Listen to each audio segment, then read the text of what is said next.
Hello students, welcome to e-learning of Learners Academy English School. We all are fighting here together with this COVID-19.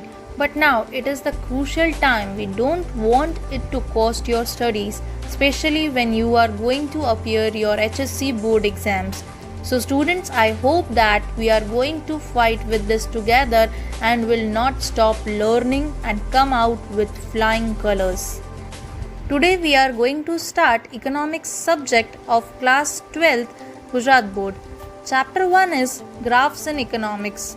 According to blueprint, section B में एक question पूछा जाता है 1 mark का, section C में 2 questions पूछे जाते हैं 2 marks each, total 4 marks.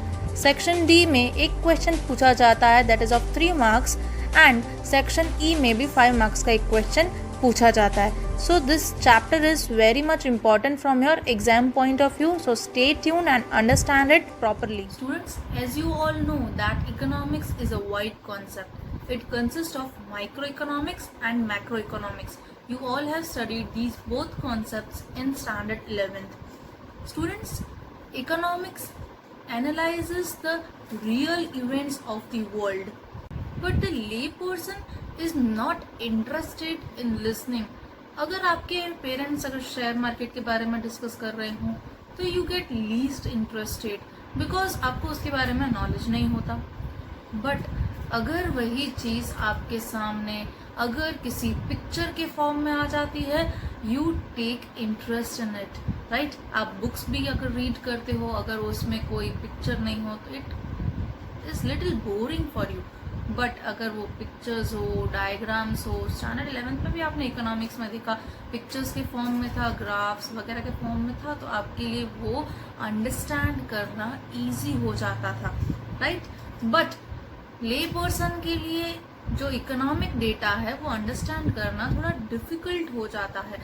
But अगर वो ही पिक्चर के फॉर्म में आ जाए तो वो उनके लिए ईजी होता है. पिक्चर के फॉर्म में मीन्स डायग्राम या फिर ग्राफ के फॉर्म्स में. Now let us understand what is this diagram and what is this graph, right. हमारे लिए दोनों एक पिक्चर के फॉर्म में, राइट, ये दोनों पिक्चर के फॉर्म में ही होते हैं बट फिर भी इसमें थोड़ा बहुत डिफरेंस होता है. Late us understand it. What is diagram? Diagram is the representation of the observable data.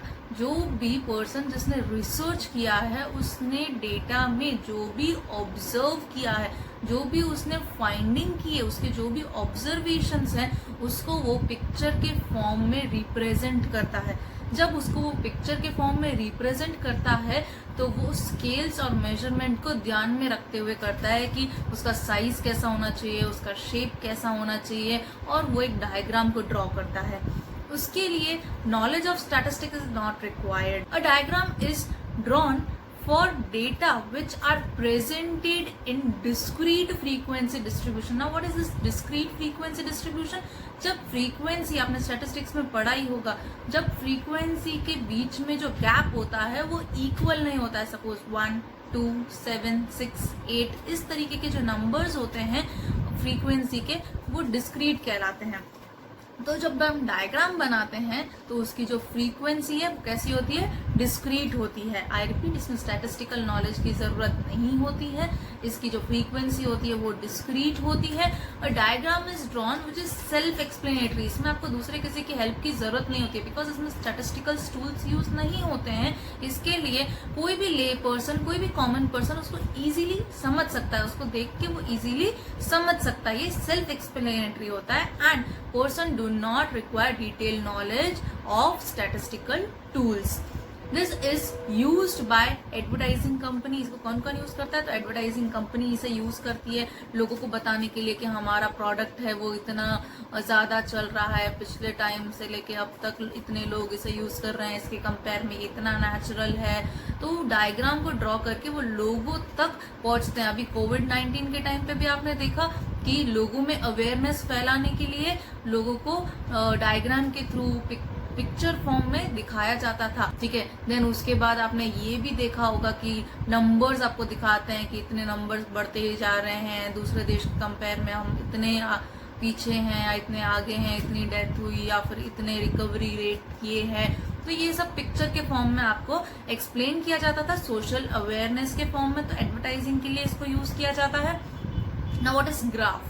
A graph is also representation of observable data. जैसे ही ग्राफ भी पिक्चर फॉर्म में एक्सप्लेन करते हैं और डायग्राम को भी पिक्चर फॉर्म में एक्सप्लेन करते हैं। तो दोनों ही जो रिसर्चर्स होते हैं, जो डेटा कलेक्ट करते हैं, उसको क्या करते हैं हम लोग, उस डेटा, उस वेरिएबल्स को स्टडी करते हैं और फिर ये डायग्राम और ग्राफ बनते हैं। तो ये ग्राफ क्या है, ये भी सेम एक पिक्चर फॉर्म है लोगों तक अपनी बात पहुंचाने का, ठीक है, ताकि लोग ले पर्सन अंडरस्टैंड कर सकें इसके बारे में। और ये जो होता है इसमें मेजर डिफरेंस है कि ये सेल्फ एक्सप्लेनेटरी नहीं होता। ग्राफ में स्टैटिस्टिकल नॉलेज की जरूरत होती है, डायग्राम में हमने देखा उसमें स्टैटिस्टिकल नॉलेज की जरूरत नहीं होती, बट ग्राफ में स्टैटिस्टिकल नॉलेज की जरूरत होती है। डायग्राम सेल्फ एक्सप्लेनेटरी होता है, ग्राफ सेल्फ एक्सप्लेनेटरी नहीं होता बिकॉज इसमें स्टैटिस्टिकल नॉलेज की जरूरत होती है। A graph is also drawn for other type of complex statistical problem। कोई भी statistical problem हो उसको solve करने के लिए भी ग्राफ को प्रेजेंट किया जाता है। A graph cannot be drawn without taking appropriate measurement। जैसे proper measurement और scale की जरूरत होती है तभी ग्राफ appropriate बनता है, वरना वो रिलायबल नहीं होता। A graph is generally used by researchers and educationalist. ज्यादातर इसको कौन यूज करता है, तो जो रिसर्चर्स होते हैं, जो रिसर्च करते हैं अबाउट जैसे कि कौन सी कंपनी ज्यादा अच्छी चल रही है तो क्यों अच्छी चल रही है, कस्टमर सेटिस्फैक्शन है तो कस्टमर सेटिस्फैक्शन किस कंपनी में ज्यादा है, और अगर है तो क्यों ज्यादा है, लोग क्या प्रेफर कर रहे हैं। तो इसके लिए एजुकेशनलिस्ट और रिसर्चर्स इसका यूज करते हैं। पिक्चर में आप देख सकते हैं कि डिस्क्रीट और कंटिन्यूस फ्रीक्वेंसी के बारे में जो मैंने आपको आगे बताया उसके बारे में समझाया हुआ है। टेबल नंबर 1.1 वो डिस्क्रीट फ्रीक्वेंसी बता रहा है। आप देख सकते हैं कि अगर प्राइस 1 रुपीज है तो डिमांड कितनी है, 100 यूनिट्स। अगर प्राइस 2 रुपीज है तो डिमांड रिड्यूस हो जाती है 80 यूनिट्स। अगर प्राइस इंक्रीज होती है 5 रुपीज तो जो डिमांड है वो और रिड्यूस हो रही है, दैट इज 70 यूनिट्स। अगर प्राइस और इंक्रीज होती है 7 रुपीज तो डिमांड और रिड्यूस हो जाती है, दैट इज 20 यूनिट्स। अगर प्राइस और इंक्रीज हो रही है दैट इज 100 रुपीज तो डिमांड और रिड्यूस हो रही है, दैट इज 10 यूनिट्स। तो आप यहाँ देख सकते हैं कि फ्रीक्वेंसी दैट इज 1, 2, 5, 7, 10 वो डिस्क्रीट है। इसके बीच में जो क्लास है वो इक्वल नहीं है, 1 के बाद 2 है तो 3, 4, 5 ऐसा नहीं है, वो डिस्क्रीट है, मीन्स उसमें जो क्लास में है वो डिफरेंसेस हैं। वेयर एज सेकेंड देखो कंटिन्यूस फ्रीक्वेंसी डिस्ट्रीब्यूशन, इसमें जो क्लासेस हैं 10,000 to 20,000, 20,000 to 30,000, 30,000 to 40,000। और आप देख सकते हैं 1.3 में 10 to 19, 20 to 29, 30 to 39। तो ये क्या है, ये कंटिन्यूस फ्रीक्वेंसी एक क्लास है। तो आपने देखा दोनों के बीच में डिफरेंस क्या है। अब हम समझ लेते हैं what are the importance of diagrams and graphs in economics की क्यों इतने इंपॉर्टेंट थ्योरम, इतनी देर से हम समझ रहे हैं डायग्राम और ग्राफ, इकोनॉमिक्स में इसको इतनी इंपॉर्टेंस क्यों दी जाती है। तो first point, the study related with subject economics becomes easy by way of diagram and less confusing by the way of graphs. अगर जो स्टडी है, इकोनॉमिक्स एक सब्जेक्ट है, उसमें डायग्राम और ग्राफ क्या करते हैं, बहुत ज्यादा हमारे सब्जेक्ट को इजी कर देते हैं। क्योंकि ले पर्सन हम इतनी मेहनत करें, हम लोग डेटा कलेक्ट करें, लोगों तक उसको पहुंचाने की कोशिश करें, लेकिन लोग उसमें इंटरेस्ट ही नहीं ले तो हमारी मेहनत बेकार हो जाती है। इसके लिए इस वाइड कॉन्सेप्ट को लोगों तक पहुंचाने के लिए हम इतनी मेहनत कर रहे हैं, लोगों में अवेयरनेस फैलाने के लिए। तो हम लोग इतनी मेहनत क्यों कर रहे हैं, हम इतनी मेहनत इसीलिए कर रहे हैं ताकि लोग उसे समझे। तो लोग अगर उसे समझेंगे नहीं, कंफ्यूज हो जाएंगे, ठीक है, तो इसके लिए इसको पिक्चर फॉर्म में कन्वर्ट करना बहुत ही जरूरी होता है। तो इकोनॉमिक्स एक वाइड सब्जेक्ट है, इसके लिए इसको लोगों तक पहुंचाने के लिए पिक्चर फॉर्म में कन्वर्ट करते हैं, that is diagrams and graph. इसके लिए डायग्राम्स और ग्राफ जरूरी है। Second point, trend of various economic parameters over various years can be observed through a single diagram और ग्राफ। एक ग्राफ में आप ट्रेंड्स देख सकते हैं। ट्रेंड्स मतलब एक स्पैन ऑफ पीरियड, मतलब जैसे कि 5 साल का गैप, 10 साल का, 15, 20, 25, 50, इस टाइम पीरियड के गैप को आप एक ही ग्राफ के अंदर इजीली अंडरस्टैंड कर सकते हैं कि अगर 2018 में कंपनी का प्रॉफिट इतना है तो 2019 में इतना है, तो दोनों के बीच में आप कंपेयर कर सकते हो। तो आप 1 साल का टाइम पीरियड, आप 10 साल का टाइम पीरियड एक ही ग्राफ के अंदर इजीली कंपेयर कर सकते हो कि दोनों में से कौन सा बेटर है कंपनी के लिए, तो इसमें क्या चेंजेस किए थे हम अंडरस्टैंड कर सकते हैं। तो इसके लिए डायग्राम्स एंड ग्राफ्स बहुत ज्यादा इंपॉर्टेंट होते हैं। Third, changes made in various sector of the economy can be understood, कि हम लोग देख सकते हैं ना कि एग्रीकल्चर सेक्टर ने ज्यादा कमाया है या इंडस्ट्रियल सेक्टर ने ज्यादा अर्न किया है, कौन से सेक्टर ज्यादा बेनिफिशियल है, तो उसके अंदर जो चेंजेस किए थे वो हमारे लिए अच्छे थे कि नहीं, क्या चेंजेस किए गए थे, तो वो सब हम इजीली अंडरस्टैंड कर सकते हैं, and that is through diagrams and graphs. Fourth point, a comparison can be easily drawn for the distribution of some economic parameters between groups, regions, sectors as well as time period. हम लोग अलग अलग group के बीच में भी compare कर सकते हैं, कंपैरिजन बहुत ज्यादा इजी हो जाता है। अलग अलग ग्रुप हम देख सकते हैं, जैसे कि कौन सा जेंडर के बेसिस पे जेंडर का एक ग्रुप हो सकता है, एज का कौन सा एज ग्रुप ज्यादा मैच्योर है, हम वो कंपेयर कर सकते हैं। देन उसके बाद हम लोग रीजन्स के बीच में, अलग अलग डिस्ट्रिक्ट के बीच में, आप जैसे सूरत और बड़ा के बीच में कंपेयर कर सकते हो कि कौन से डिस्ट्रिक्ट में आपकी कंपनी ज्यादा अच्छी चल रही है, कौन से लोग इसको ज्यादा प्रिफर कर रहे हैं, तो आप इसमें भी कंपेयर कर सकते हो। देन उसके बाद आप अलग अलग सेक्टर में, जैसे अगर इंडस्ट्रियल सेक्टर ले ले तो बैंकिंग सेक्टर और fast moving consumable goods sector, दोनों में से कौन सा ज्यादा अच्छा चल रहा है क्या, तो आप उसमें कंपेयर कर सकते हो। As well as time period के बेसिस पे भी आप कंपेरिजन कर सकते हो। Next, the time and effort of the presenter in explaining and of the reader in understanding these aspect is saved. अगर हम लोग पिक्चर या डायग्राम के फॉर्म में प्रेजेंट करते हैं तो बनाने वाले की मेहनत भी सफल हो जाती है। क्यों? क्योंकि सामने वाले को समझाना भी आसान हो जाता है, समझाना भी आसान हो जाता है और समझना भी आसान हो जाता है। इसके लिए जो डायग्राम्स और ग्राफ्स है बहुत ज्यादा इम्पोर्टेंट है।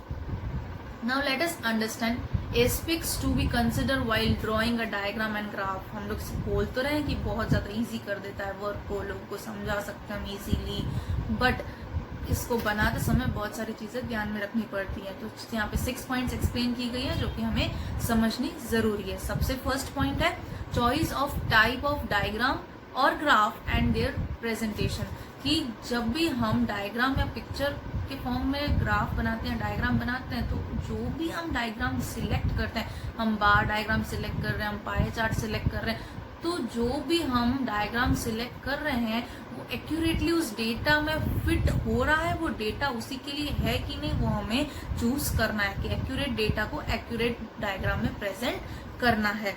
तो राइट टाइप ऑफ डायग्राम और graph must be chosen to make a picture more effective. अगर हमने गलत डेटा गलत डायग्राम के फॉर्म में प्रेजेंट कर दिया तो वो उतना ही फेल हो जाएगा, उतना ही डिफिकल्ट हो जाएगा लोगों को समझाने में। Second, clarity. आपने कितना भी अच्छा डेटा प्रेजेंट किया लेकिन वो क्लियर नहीं है तो लोगों तक समझ में नहीं आएगा, लोगों तक पहुंचेगा नहीं। अगर आपने पाई चार्ट लिया है तो आप उसको अलग कलर, अलग शेप को, जैसे अलग अलग शेप्स जो हैं जो डिवाइड हुए हैं, तो आप उसको अलग अलग कलर के फॉर्म में प्रेजेंट कीजिए कि ये अलग अलग डिस्ट्रिक्ट आपने बनाए हैं, जैसे चूज की थी, तो उसमें आपको सूरत है, बड़ौदा है, राजकोट है, अहमदाबाद है, तो आप उसको अलग अलग फॉर्म में प्रेजेंट कर रहे हो, अलग अलग कलर्स में प्रेजेंट कर रहे हो। जैसे कि अहमदाबाद को ग्रीन कलर दे दिया, सूरत को रेड कलर दे दिया, बड़ौदा को ब्लू कलर दे दिया, तो ऐसे अलग अलग कलर आपने दिए हैं तो लोगों के लिए समझना उसको इजी हो जाएगा कि ये कौन सा पार्ट है, ये अहमदाबाद का इतना परसेंटेज है, बड़ौदा का इतना परसेंटेज है, तो वो लोगों के लिए समझना उतना ही इजी हो जाएगा। तो उसको अलग अलग शेप्स में, अलग अलग कलर्स में के थ्रू रिप्रेजेंट किया हो, नीट एंड क्लियर हो, तो लोग उतना ही इजीली उसे ग्रास्प कर सकते हैं। थर्ड, स्केल्स एंड मेजरमेंट, जैसे कि स्टैटिस्टिकल टूल्स की बहुत इंपॉर्टेंस है यहाँ पे, तो हमें प्रॉपर स्केलिंग ली होगी तो हमारा डायग्राम और ग्राफ एक्यूरेट बनेगा, उतना ही वो रिलायबल होगा। अगर स्केलिंग हमने गलत ले ली तो वो उतना ही रिलायबल हो जाएगा। Next is representation of axes. अब यहाँ पे एक्सेस की बहुत ज्यादा इंपॉर्टेंट है। अगर आप ग्राफ बना रहे हो तो आपके दो एक्सेस हैं, एक्स एक्सेस और वाई एक्सेस। इस पे क्या डेटा प्रेजेंट करना है, एक्स एक्सेस पे क्या होना चाहिए और वाई एक्सेस पे क्या होना चाहिए। तो आपके जो डिपेंडेंट वेरिएबल है वो एक्स एक्सेस पे होने चाहिए और आपके इंडिपेंडेंट वेरिएबल है वो वाई एक्सेस पे होने चाहिए, ताकि जो आपका ग्राफ रिप्रेजेंटेशन है वो एप्रोप्रिएट हो। तो इसके लिए आपको ये सारी चीजें इसमें ध्यान देनी है। Then data table and source of data. तो आप अगर आपने कहीं से डेटा लिया है तो लोग आप पे क्यों विश्वास करें कि आप सच बोल रहे हो। तो आपको जहां से आपने वो डेटा कलेक्ट किया है, अगर आपने प्राइमरी डेटा है कि खुद जाके लोगों से क्वेश्चनर के फॉर्म में कलेक्ट किया है, तो आपको वो भी मेंशन करना है कि आपने वो क्वेश्चनर में कैसे डिजाइन किया था आपने, देन वो क्वेश्चनर आपने कहाँ कहाँ डिस्ट्रीब्यूट किया था, उसके वॉलेंटरी लोगों ने उसको फाइल किया था। तो ये सारी चीजें आपको सोर्स मेंशन करना है कि अगर आपने किसी बुक में से वो चीज उठाई है, उसको स्टडी किया, फर्दर आपने उसके आगे उसके रिसर्च किया है, तो वो कौन सी बुक थी जिसमें से आपने वो सोर्स उठाया जो आपको लगा कि आपको इसके ऊपर रिसर्च करना चाहिए, या आपने उसके फर्दर रिसर्च के बारे में सोचा। तो उसकी रिलायबिलिटी, उसकी ऑथेंटिकेशन को बढ़ाने के लिए it is very much necessary कि आप उसे प्रेजेंट करें कि यहाँ आपने ये जो डेटा है वो यहाँ से लिया है। अगर आपने किसी न्यूज़पेपर से लिया है, किसी जर्नल से लिया है, किसी मैगजीन से लिया है, किसी आर्टिकल से लिया है, तो उसे आपको वहां पे मेंशन करना है कि कौन सी सीरीज में से आपने उसको उठाया है, कौन सी जर्नल की कौन सी सीरीज में से, कौन से इशू में से आपने उसको उठाया है और उसके ऊपर आपने स्टडी किया है। तो ये आपकी स्टडी को, आपके रिसर्च को रिलायबल बनाता है, ऑथेंटिकेशन देता है, ताकि लोग आप पे विश्वास कर सके कि आपका रिसर्च बेटर है और उनके समझने लायक है। Next is method of calculating the data. अब डेटा तो आपने कलेक्ट कर लिया प्राइमरी या सेकेंडरी मेथड को यूज करके, लेकिन उस डेटा पे आपको स्टैटिस्टिकल टूल्स अप्लाई करने होते हैं, आपको कोई फॉर्मूला अप्लाई करना होता है, जैसे Z test, T test, chi square, ANOVA. आप स्टैटिस्टिक्स में इसके बारे में डिटेल में पढ़ेंगे। तो आपको ये मेथड यहाँ पे अप्लाई करने होते हैं, जो आपको रिजल्ट देता है कि कौन सी आपने जो रिसर्च किया है, जैसे कि आप किसी भी कंपनी के ऊपर रिसर्च कर रहे हैं, आपने सेकेंड डेटा लिया है, दो कंपनीज को कंपेयर कर रहे हो, जैसे पेट्रोकेमिकल कंपनी है तो आप उसके ऊपर रिसर्च कर रहे हो, उसको कंपेयर कर रहे हो, उसके प्रॉफिट मार्जिन को कंपेयर कर रहे हो। तो अगर आपने उसमें कोई डेटा लिया है तो आपको उसके ऊपर स्टैटिस्टिकल टूल्स लगाने के, कितना परसेंट बेटर है, कितना परसेंट ज्यादा प्रॉफिट कमा है, तो स्टैटिस्टिकल टूल्स आप अप्लाई कर रहे हो। तो आप उस पर अगर कोई भी फॉर्मूला अप्लाई कर रहे हो तो जरूरी नहीं है, जैसे आप रेशियो एनालाइसिंग कर रहे हो तो इट्स नॉट नेसेसरी कि फॉर्मूला आप डेवलप करो, आप बने हुए फॉर्मूला को इसमें यूज कर सकते हो, स्टैटिस्टिकल फॉर्मूलाज को आप इसमें यूज कर सकते हो, जैसे कि आपने सीखा ना, मीन, मीडियन, मोड। तो ये सारे स्टैटिस्टिकल फॉर्मूलाज हैं जो आप यहाँ पे रिसर्च पे अप्लाई करते हो, जो आपके रिजल्ट को और ज्यादा एक्यूरेट बनाता है, जो आप भी अच्छे से अंडरस्टैंड कर सकते हो और लोगों को बहुत अच्छे से समझा भी सकते हैं उसको यूज करके। और आपने वो फॉर्मूलाज यूज किया होता है तो वो मेथड आपकी रिसर्च को ज्यादा रिलायबल बनाता है। So students, here we end this today's session and I hope that the concept was descriptive enough and you all understood it clearly. So stay tuned, stay healthy. Thank you.